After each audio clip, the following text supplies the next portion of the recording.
that balance changes every time it faces a direct attack, whether it be a direct military attack from Israel or the United States, or an indirect attack, right? A diplomatic attack that says, oh, at any moment they'll unleash a nuclear bomb on Tel Aviv or whatever. And every time this happens, I feel like, I mean, I obviously I'm not inside the Iranian government, so I'm purely guessing here, but I imagine that strengthens the hands of people that do want to double down into this program. I mean, it must strengthen their hand, right? Because they haven't done it yet, and yet their situation has gotten worse continuously.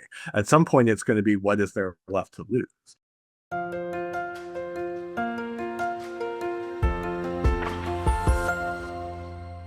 Hello, everybody. This is Pascal from Neutrality Studies, and today I'm talking again to Dr. Christopher Mott.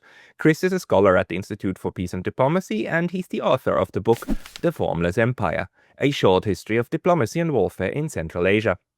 Chris recently also wrote 2 articles about why the 12-day war and the joint US-Israeli attacks on Iran will rather increase than decrease the likelihood of that state getting a nuclear bomb, and how the kind of regime that Iran is doesn't really matter when it comes to these affairs. That's what we want to discuss today. So, Chris, welcome back. It's great to be back. Well, you wrote 2 really good articles, and you kind of make this very important point, because if we watch Western media, we think, or we are led to believe, that their main problem is that Iran is a theocracy and a centrally controlled authoritarian dictatorship. Now, you're saying, like, no, that doesn't really matter. Can you make your point? Yeah, so the thing is, we are always in the West anyway, we are so used to everyone talking about Iran as if it is a merely a theocratic regime and nothing else, not this like thousands of year old civilizational state that is, a rare state that can claim a cultural continuity just as long as China and India almost. And rather, it's treated like many of these kind of post-colonial Sykes-Picot type Arab states that are nearby it. And I think it fundamentally underestimates the nature of Iranian patriotism in particular. And not to say that these same people don't also underestimate the patriotism of younger states too, because there is always a rally around the flag attack when effect when someone is attacked, right? And this is always discounted or diminished by so much of the kind of North Atlantic foreign policy adventurist community, shall we say. But I think the effect is even stronger in a state like Iran. And this is probably going forward. It's worth keeping this in mind when people are talking about hawkish policies towards, oh, I don't know, China one day, maybe. But it's worth keeping in mind that this is a state that sees itself as completely separate from its government. I mean, maybe not its elite, of course. Elites always view themselves as the state, if you will. I am the state, famously. But in terms of actual people on the ground living day-to-day lives, Iran's one of the best examples you could have of people who are both in the diaspora and outside of it, who are supporters of the government and opponents to it in Iran across the board. People are very not just patriotic, but very proud of their civilization. And this civilizational state, based around the Iranian plateau, has had strategic interests that go back as long as the variety of Iranian states have existed for, right? So you're looking at a middle power that wants to very much have its own, not just its own internal sovereignty, but influence in its region. And this is going to clash with Israel, which I think everyone should acknowledge is a revisionist power, a very aggressive revisionist power in the region. This is going to inevitably clash with them regardless of the nature of the regime, right? If the regime change fanatics get what they want in Iran, like all their dreams come true, exactly, like all the thing that they've been promising that never comes true. What if this time it happens? What if there is a democratic, secular, government in Iran? Well, it's still going to be made up of people that were humiliated and embarrassed by an Israeli attack, a decapitation strike on the Iranian government that looks bad for them, and without being responded to, may invite more in the future. It's going to have a fixation on security, this new mythical democratic Iranian regime. It's going to very much want to retain preponderance in its immediate region, particularly over Iraq, which has, traditionally been a place either dominated by the Iranian plateau or dominated by rivals of whatever state occupies the Iranian plateau. I mean, how much has Iraq been fought over between the Ottoman Empire and the Safavid Empire, between the Romans and the Sasanians or the Parthians? I mean, like on and on. This is like an eternal crux of Iranian foreign policy is kind of their immediate near abroad. And so it's that dynamic isn't going to go away, even if all these wonderful dreams that we are promised by the commentariat happen. It isn't going to, like, sure, for a couple of years, you're going to have some upheaval and they'll want to get rid of sanctions and they'll reach out to people. They might realign the foreign policy. But in the end, geography isn't going anywhere. The interests of that community, which is a relatively stable community, that isn't going to go anywhere. And so, in the end, whether it's 5 years, 10 years, 15 years down the line, I should certainly wouldn't think much more than that. You're going to see an Iran that is going to be one of these powers that are contesting for influence in the Middle East, regardless of the nature of the regime. And so that is going to prevent Israeli domination of the region one way or the other. So it also, Turkey is a part of this too. Obviously, it's not just this is not a purely bipolar relationship by any means. And so you're inevitably going to have to see, I think, Israel has to integrate into the balance of the power of the region, and rather than be this like perpetual kind of revisionist power, if you will, which is almost a politically correct way of saying like a very aggressive state. Yeah, but I mean, that has been the strategy, the Israeli strategy for at least the last, I mean, I would say since in 68 or earlier to be the dominant power, right? And to be the one that gets to control what happens in its near abroad. And it seems to me that Iran was planned to be something like a mega Syria, right? A quick and sudden dash to the capital, decapitation, and then obviously the regime change. And we could see like how in the US the son of the former Shah was already getting ready, standing in front of the flags, and the Twitter Good luck to surprised that guy. who wants that one back? I mean, the one who, I mean, his father was literally regime changed into power, regime changing out the democratically elected Mossadegh. It's like it's quite fascinating. But anyhow, that was the dream, right? And getting these people out and then probably establishing U.S. bases in at the coastline of Iran, something like that must have gone through their mind. But you're saying like even if that was the case, that would still not solve the problem. No, not at all. It would be a if they get the state failure option, which is the more likely option than a clean regime change, going by recent history anyway. Although still not very likely once again, for a variety of reasons, and because this is I think a more stable state overall. So they get an Iranian state failure. They get a super Syria. Like, let's pretend for a moment that this happens. Once again, Israel's not the only actor in the region. You're going to have in a complete state collapse situation, Azerbaijan comes down south, and yes, Azerbaijan is very friendly with Israel, I know, but the more powerful they become, the less dependent they become on their other relationships. Turkey becomes, I would say, arguably benefits way more than Israel from this turn of events because it has immediate border proximity to Iran. It is a much larger, more populous state, and it has, I would say, more diplomatic leverage over a wider variety of actors that would be involved in this process, whether it's Russia, China, or NATO. So, Israel is also a very small country.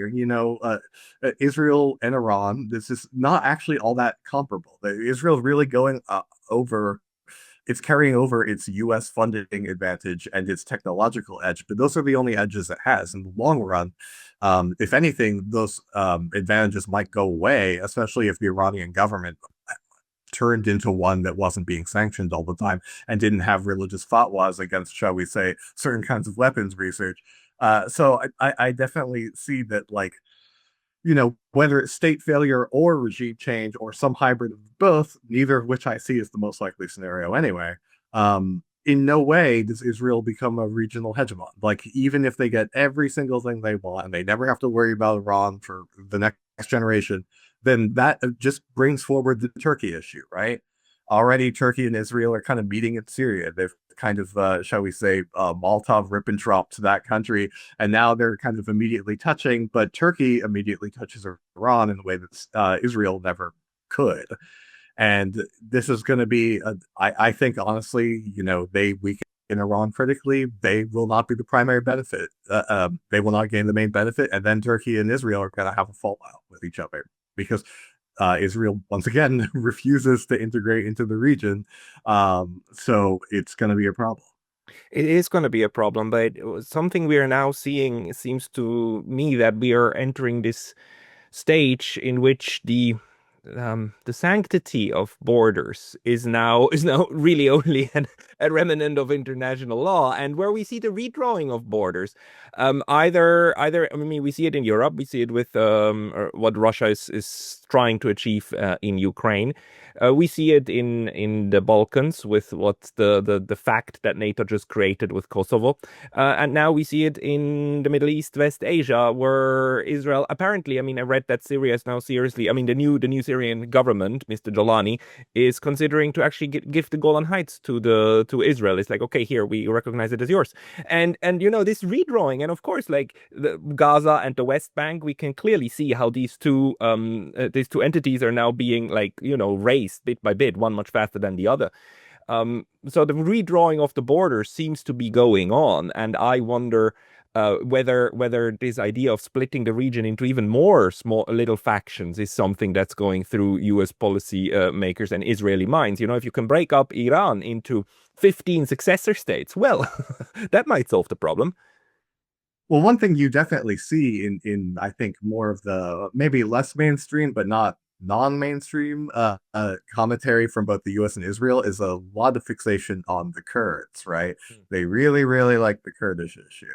And in the U from the U.S. perspective in particular, I find this very strange because even once again, take a best case scenario, a free and independent Kurdistan, it would carve out of so many different countries.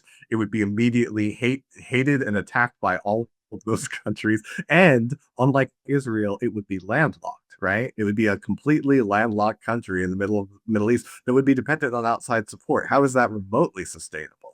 But from the Israeli perspective, I really do feel like the Kurdish issue is something that they can always have to kind of throw out there as like a we can totally like kind of turn this place into the Balkans if we have to. I'm not saying that they would be successful, but that is, I think, how it's kind of viewed by their strategists as this thing that they could theoretically back to hold yet another weapon against their regional rivals, and then it would be presumably at least partly allied with them, right? And it would be a kind of once again a revisionist thing where we redraw the borders and we have a new group, and this group is more friendly to Israel, and then everyone in the immediate area has to kind of marshal their forces against this rather than against Israel.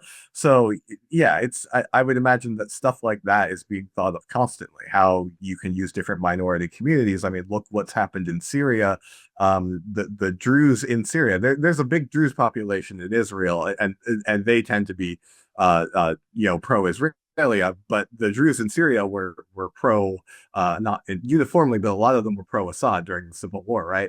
And now their position is so dire because the present government is basically training on all of the minority groups. The now the Druze in Syria often are reaching out to Israel and being like, could you provide protection? So it opens up these opportunities just if there's chaos, regardless of if it is ordered or structured or has a grand plan or not. Yeah, that's why I don't think that a stable solution to West Asia is what's in the mind of these people. That on the mind is like how to instigate the next fault lines that then others can fight about, because divide and conquer, it's really, it's relatively simple on a strategic level, but then the question arises, so what to do against that, right? What can Iran do against fracturing the region even more, because its actions might actually play into that book as well, right? By empowering Oh certain yeah. groups and not others. Oh, I absolutely think that of the current government of Iran actually made it a very. I understand the historical reasons for it, but I think they made a very big error by pitting so much on Palestinian liberation because Israel and Palestine is also very far from Iran, much like how Iran is far from Israel, right? And so when Iran projects power into Iraq, it's much more effective. But trying to do this stuff like across Iraq and Syria and Lebanon, it becomes a fixation. And in this way, like the current Iranian government, to me, very much resembles, in a weird like mirror universe way, kind of the current American government because it is dominated by like highly ideological like baby boomer generation people who are very fixated on the inherited conflicts of their time. Right. So for Iran, it's kind of 1979, like the only way to break free of being like a very, very junior partner, to put it politely, to the United States is to be like aggressively anti-Israel. Now, obviously, I just said that Iran, I think in a world with a powerful Israel is destined to be a rival with Israel, but I don't think that it necessarily makes sense all this effort that they have put into like Palestinian liberation. I don't think it has served them very well, frankly, and it is it's a recurring trap that keeps getting them sucked into this. And then Israel can play up the whole Iran is the greatest sponsor of terrorism thing to justify what it does. Of course, that's a highly debatable claim, as anyone who's studied many of the other states of the region, including Israel itself, by the way, which we all know actually, on the fly backed Hamas to divide it from the PLO before October 7th, and who we also know probably has had some unofficial ties with ISIS in the Syrian civil war. Then we've got all the things that the various Gulf monarchy states have done with non-state actors. So I mean, sure, does Iran back terrorist groups? Of course it does, but like everyone in the region does, and that's kind of like the game that they're all playing. And so to me, it's like this is a trap, right? This is a trap that Iran gets sucked into. It's a trap that everyone gets sucked into, and then it comes back to us in the North Atlantic world, right, where we hear Iran is the biggest threat to regional stability because of their ties with Hezbollah, because of whatever ties they have with the Houthis, et cetera, et cetera, et cetera. And it just ignores the context that everyone in that region is doing exactly the same Yeah. thing. I mean, it's at this point, it's a semantics game, right, for the general public. Then the semantics is the United States and Israel have allies in the region, and while Iran has proxies, and Iran funds terrorists, while the U.S. and Israel they support rebels, they support liberation movements, right? It's Yeah. it's it's pure semantics, but it is the same dynamic happening with just basically a form of alliance building, right? With the strong powers and then the smaller ones going down and just having these different ways of then funneling weapons to them. So in a sense, one of the problems is that there the de-escalation in terms of alliance building isn't happening. Alliance building now will keep continuing, and we just saw one side that has lost a couple of its allies, whereas the other one still has them or even has more now.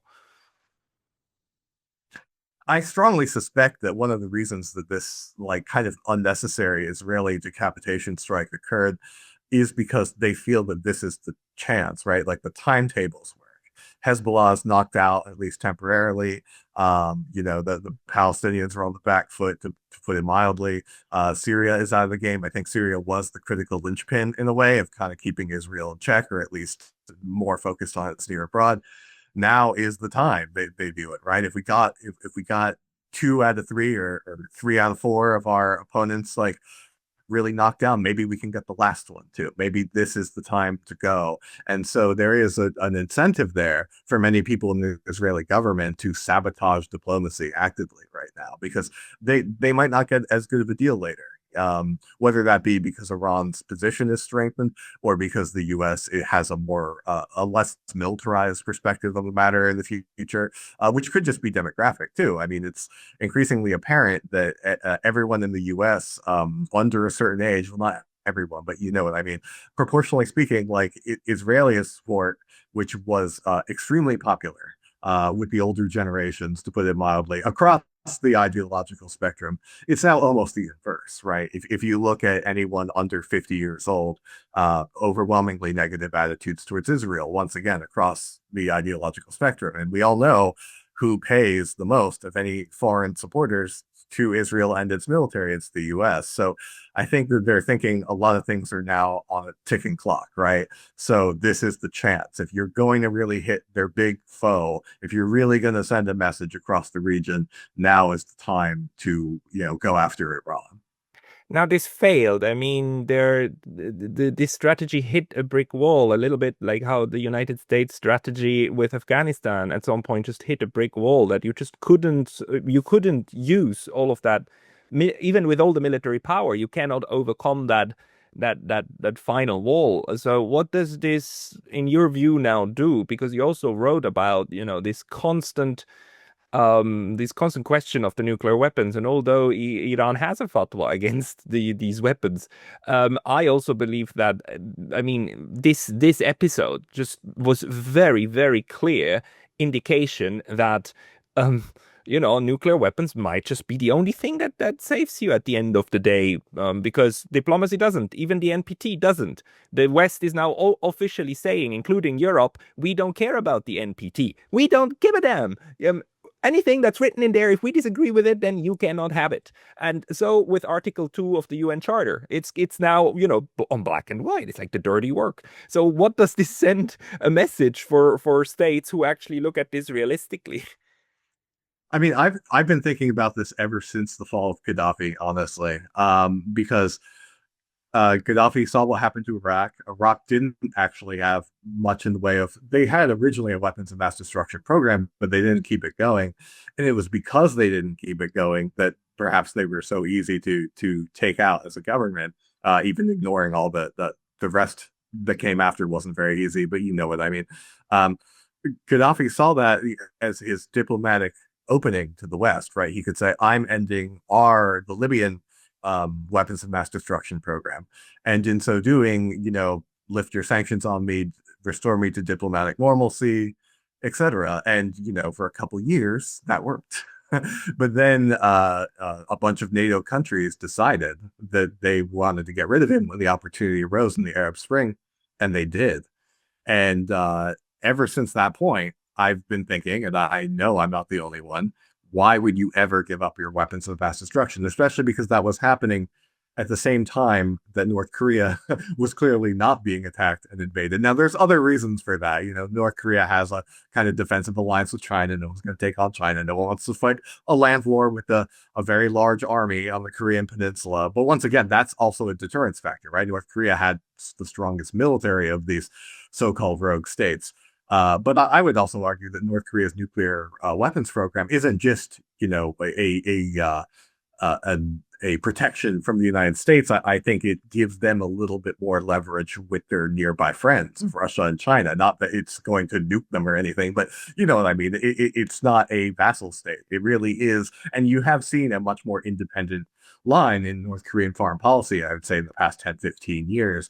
So, particularly vis-a-vis China. So I think that people look at that and they look at Libya and they're right to ask some questions. Now, does this mean that nuclear proliferation is good? Probably not. I think that in a world where the Middle East, especially, did not have any nuclear weapons, that would be great, and we should keep it that way.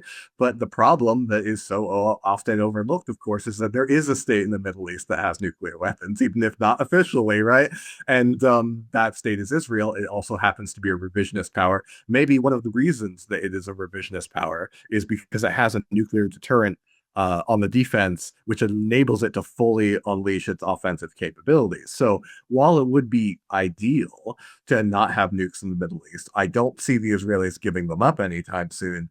It's very destabilizing to have one power, especially like a very aggressive power, who has them and no one else has them. Like in a way, is that it's fair to ask the question, is that worse than if, other powers in the region had a nuclear deterrence too, and they had to kind of come to a détente with each other. Now, obviously, there were always concerns with this type of stuff, especially when you're dealing with the theocratic regime. I understand that, but you cannot fault the strategic logic. Like it's looking more and more apparent that if you are threatened by a large superpower, if you're on their list, whether it's regime change or just turn it into Syria or whatever, then you really need to consider every option to defend yourself because no government can govern if it lives in fear of collapsing due to foreign stress at any point. I mean, no matter how popular or whatever a government is, it will not be taken seriously by its people if it does not provide security against external attack.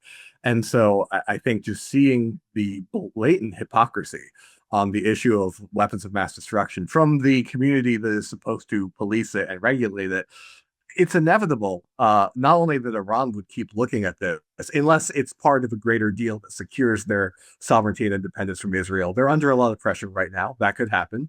But forget Iran for a second. Other countries are going to look at this too. Like whether Iran does or does not continue the bomb program. And right now, I would put my money down on that they will, especially as it looks like there wasn't quite as much damage done to the program as many people are saying.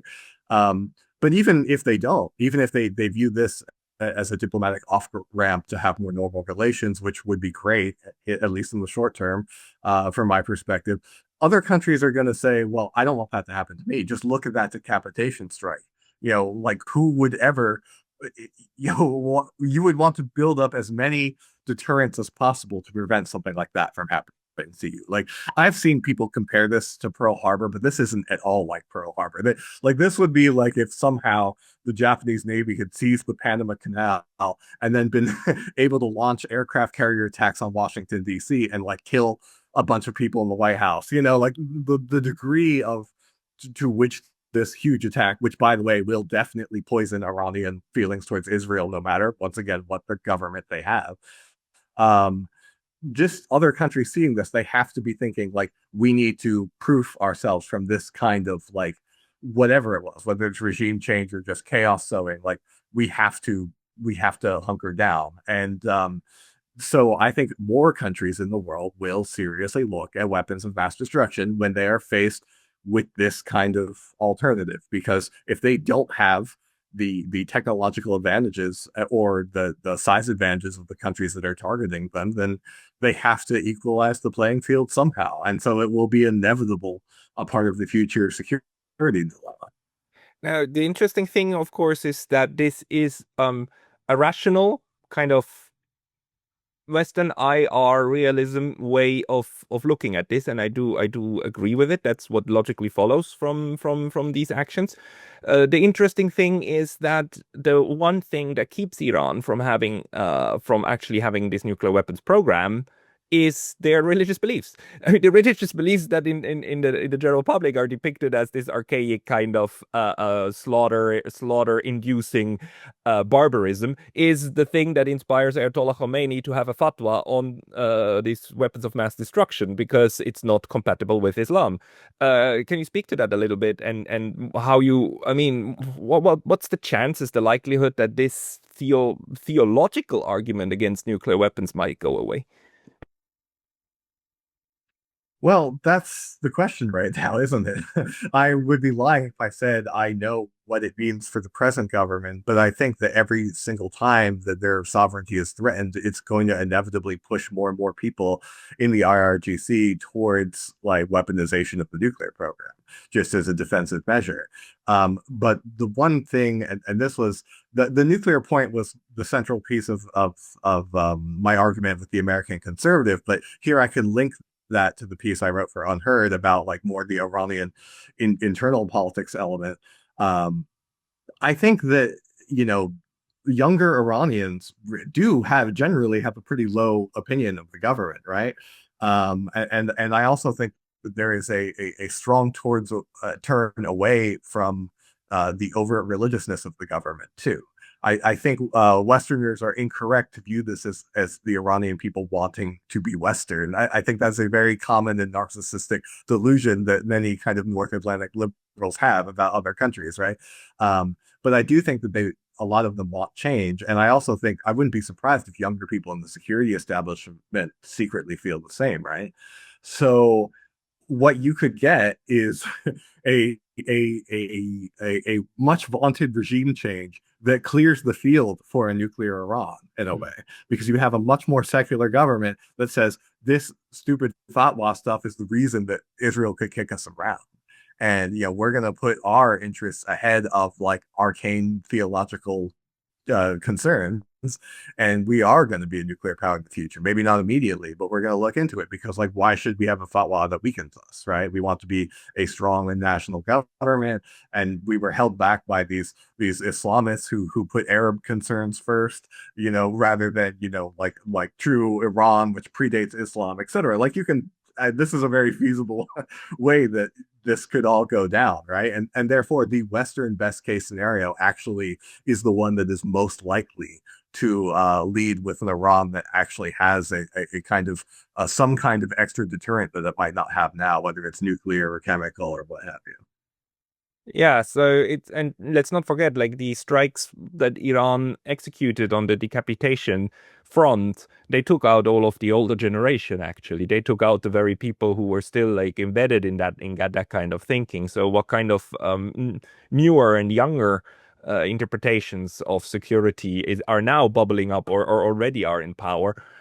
Still remains to be seen. But maybe let me ask you about your assessment of the role of the IAEA, because right now today we read in the newspaper that Mr. Grossi now says like, okay, Iran is probably just months away from actually being back to where it was. And to me, like the IAEA was supposed to be a watchdog and a factor of stability, but it to me, it looks that very, very much to the contrary. They were, I mean, the United States managed to co-opt quite a lot and have them say what they needed to hear.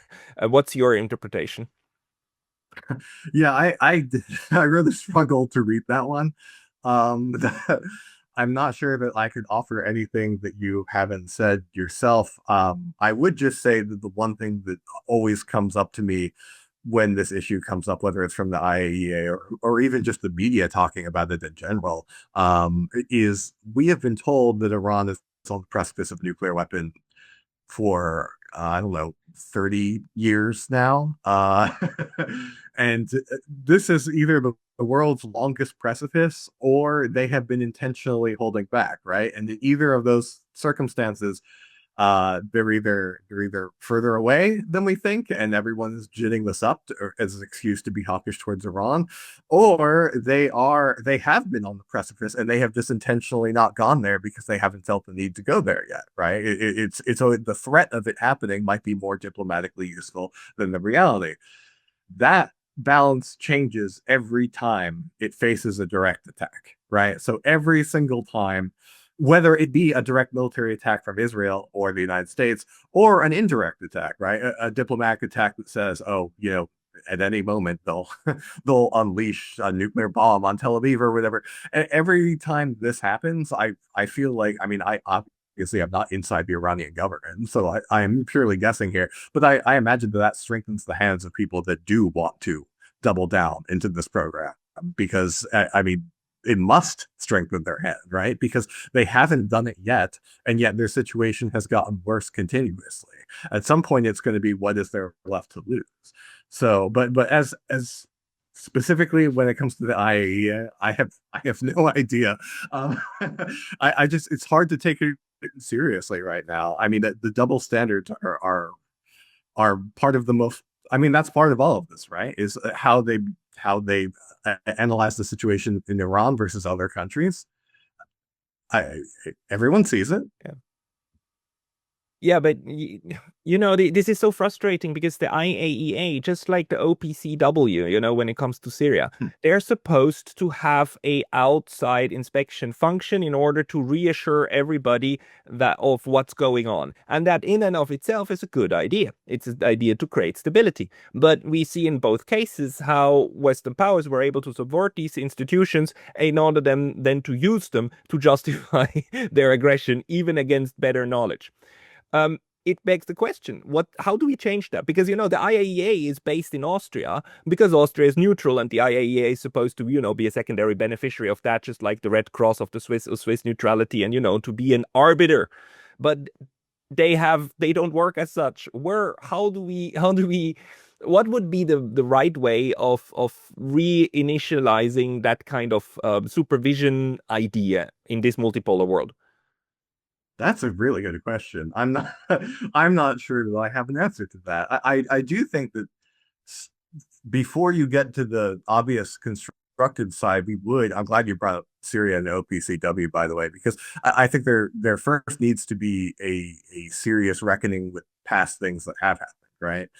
And also what the impacts of those things are, right? Because if anyone that was paying attention to the Syrian civil war knew that all sides had access to weapons of mass destruction, and yet the way it was talked about was that only one side had them or was using them. And yet, once Obama did his famous red line speech, we all know who had the most incentive to have a chemical weapons attack to therefore trigger outside involvement, right? These are the kinds of things that need to have an honest reckoning. And if we're going to have any kind of pretense of neutral orbiting force when it comes to nuclear power, it's got to be aware of the fact that state failure, first of all, is really, really bad for this, right? The more actors you have to deal with, the worse this problem becomes. So, like a failed state Iran is going to have a nuclear version of like the chemical weapons issue in Syria, where there's going to be a bunch of different people who have potentially access to who knows what kind of material, and then who knows how they're going to use it to get various outside actors on their side in some kind of internal dispute, right? So obviously, any kind of outside organization wants to deal with a stable state that is functional. This is impossible when the state is being constantly undermined by outside actors. So how you deal with that, I mean, I don't know how the organizations themselves deal with it, but it is an argument for the diplomatic corps throughout the region to first seek peace and stability first, rather than an end to nuclear programs first, right? You would absolutely want to have some kind of diplomatic accord and then have the kind of like hopefully neutral arbiter of like what everyone's program is. Because if you try to do this first, which is the problem with like how the US and Israel are approaching this issue, right? They want the nuclear deal before anything else. And to me, that's like completely ass backwards, right? Because you absolutely want to have stability and not the threat of a ceasefire breaking down at any moment, or someone's truth social posts changing diplomacy or what have you. You want some degree of stability with the diplomats in each other's countries talking, and then once you have this level of normality, you can get to the kind of non-state actors who are looking at people's programs. And of course, there would have to be some level of reciprocity here, right? If you're going to have people inspecting an Iranian nuclear program, it's only fair. I mean, we know what the answer will be, but it's only fair to ask that maybe they look at the Israeli one too. And Israel has constantly said like no, and it constantly said we don't have this thing. But it's also it's also clear that they do possess them. And the one thing again where we must congratulate Iran, I believe, is that Iran didn't actually try to hit that what is it called, the desert in Israel where they have their heavy water. The Negev plant where they have their heavy water reactors. They didn't do that. They didn't attack the nuclear side of the other one. Probably also because they know that that might trigger the use of nuclear weapons against them. But so what we have now is the situation in which two nuclear weapon states take the liberty of attacking the civilian nuclear program of a non-nuclear weapon state, which is so illegal on so many levels. But this is now the new reality, the new normal, right? That this is acceptable because, to my knowledge, I don't even know if the IAEA condemned it or not, and probably they had to condemn it. But I'm not aware of I the. don't know either, actually. That would be useful to find out, but I don't know. Yeah, because they also played, the same role in Ukraine and Russia, right? When Ukraine was shelling the power plant that the Russians held on Ukrainian territory, and the IAEA to this day says we don't know where the shells came from. Both sides are accusing the other one. It's like the dumbest thing in the world. The Russians keep shelling the power plant that they themselves hold. But anyhow, that's the world we live in. So yeah, it really boils down to raw ability, right? Ability to have such a program or not. Yeah, I mean, I think even if the nukes aren't used, obviously they haven't been used in an active non-testing way since when they were first used. The mere threat of their existence gives this innate advantage to the country that has them, even if the war is entirely conventional. So this 12-day war, which might be under a very temporary ceasefire right now for all we know, so it might be more than that. So far, everything was entirely conventional, but it clearly impacted Iran's choices about what they could attack and what they couldn't attack, and gave them constraints that Israel doesn't have. And once again, this is telling not just Iran, but the world, you will operate at a disadvantage. Even if, you're not threatening to up the DEFCON level or whatever, it just is an inherent background disadvantage that you'll be operating from if things ever get really bad with the nuclear armed power. There's an obvious reason why once India got nuclear weapons, Pakistan immediately had to fixate on getting nuclear weapons. It was, as the underdog especially, it felt that its very survival was at stake. So it's hard to criticize. I mean, yeah, I'm not a fan of nuclear proliferation, but it's really, really hard to criticize people just not wanting to lose out, right? Like, oh, you can be proud of the fact that, hey, we didn't submit, we didn't submit and we didn't get nukes. Look at us. But everyone sees that you are operating at a disadvantage, including, I imagine, a lot of domestic criticism too. So the worse relations are diplomatically, the more it just pushes, I think, everyone in this direction in the long run. So, you know, But do you think that there's any kind of equivalent, because and I mean equivalent to a nuclear weapon, because we have seen how successful Iran was with its missile program and have like really, really powerful missiles. And again, if one of those was directed against the Negev Desert power plant, I mean that might cause just as much harm and destruction and pollution, right? Beyond imagination. It's something we don't want to see, but there are certain threats that are could be thought of as similar to having a nuclear weapon. Do you see any of those, or are nuclear weapons still like this one thing that nobody can match in terms of what they potentially can do on the battlefield? well, so far they seem to be unmatched, but it wouldn't surprise me if people get more and more interested in looking at something that isn't a nuclear weapon, but still provides a huge amount of deterrence. So that could be, I don't know, that could be a form of chemical weapon, right? The one thing I don't see is biological weapons because like those cannot be controlled, right? Like you unleash that and it can go anywhere, everywhere potentially, right? Including yourself. You have no control over it whatsoever. So that's probably a dead end, I imagine. But certain forms of chemical weapons, I imagine in the future, could be engineered to be incredibly deadly, but also regional specific. You have certain, not saying this is a WMD yet, but it could be the basis of one. You have stuff like in Russia has the fuel air bomb, right?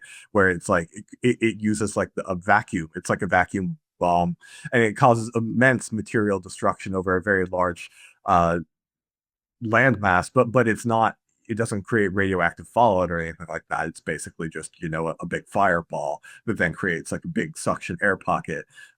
So I mean, I'm no engineer, but there are there's probably alternatives that people could look at and say this could be a deterrent without going nuclear. It just needs more technological investment and creative thinking and engineering know-how that I definitely don't have. So, don't ask me. I'm just being hypothetical here. But it wouldn't surprise me if people looked at it that way. But so far, I don't think anything quite trumps the nuclear card. And even if it did, it will, because it was used, in a major war. Its effects are very demonstrable. I think it will always have a bit more of a diplomatic impact, a bit of a weight to it until surpassed perhaps by something else. But for right now, it seems to be like the ultimate thing that people fixate on. But you have a very valid point here, which is that people might be looking for conventional, shall we say, alternatives for deterrence that might be different and might be easier to kind of sneak by with and then be like, oh, it's an added shell of the tortoise, right? It's harder to puncture our sovereignty because we have this form of deterrence, whatever it might be. Like that might be a wise thing to do because it also avoids the scrutiny, if you will, Yeah. of nuclear weapons, which immediately draw everyone's attention to your country's defense program. Yeah, and that's not to say that we wish that to happen. This is just like this would be one of the logical outcomes of what we have seen now, Yes. because we are seeing the collapse of a lot of these structures, including the NPT, right? Of all of these mechanisms that we try to create in order to constrain weaponization and in order to constrain the destructive capability, but these are going away and they're being torn down in real time by, in my view, mainly the Western countries. So that leaves us with probably proliferation in the nuclear realm and proliferation in conventional weapons building, unfortunately. It's not just that too. I mean, we've been focused because Iran is the center of the news, and that's kind of what, my two pieces I was thinking about that when I was writing. We've been focusing on the states that are like on the, shall we say, NATO hit list, but these concerns actually apply to other countries too. You could see countries that border Russia, like they don't want to be the next Ukraine. Thinking about like what extra deterrence we could have. Something else I could see is like, well, Taiwan, right? Like, think about that, right? A stealth, some kind of deterrence program, no matter what it might be, to offset China's obviously massive conventional superiority. So this isn't just a rogue state discussion at all. This is very much a discussion about how to deal with a multipolar future and the kind of unpredictable, the security dilemma problems that are going to come out of it. And that could apply to Taiwan. That could apply to Poland. That could, like it's not just gonna be countries, these countries that are official bad guy countries, if you will. Yeah, this is why this entire 12-day, whatever it was, in Iran has ramifications way beyond Iran and Central Asia. I would say it has even greater ramifications than the Russo-Ukrainian war in terms of what it will set off, what kind of discussions it will set off in other states, because this one will set off a lot also in the global south. Oh yeah, big time. Well, it's not a very happy discussion, but I am happy to have it with you, Christoph. Chris, people who want to read more from you, where should they go? Institute for Peace and Diplomacy for a lot of my professional stuff. And I have a personal site called GeoTrickster for the less professional stuff. I will try to put the links into the description below. Christopher Mott, thank you very much for your time today. Thank you, Pascal.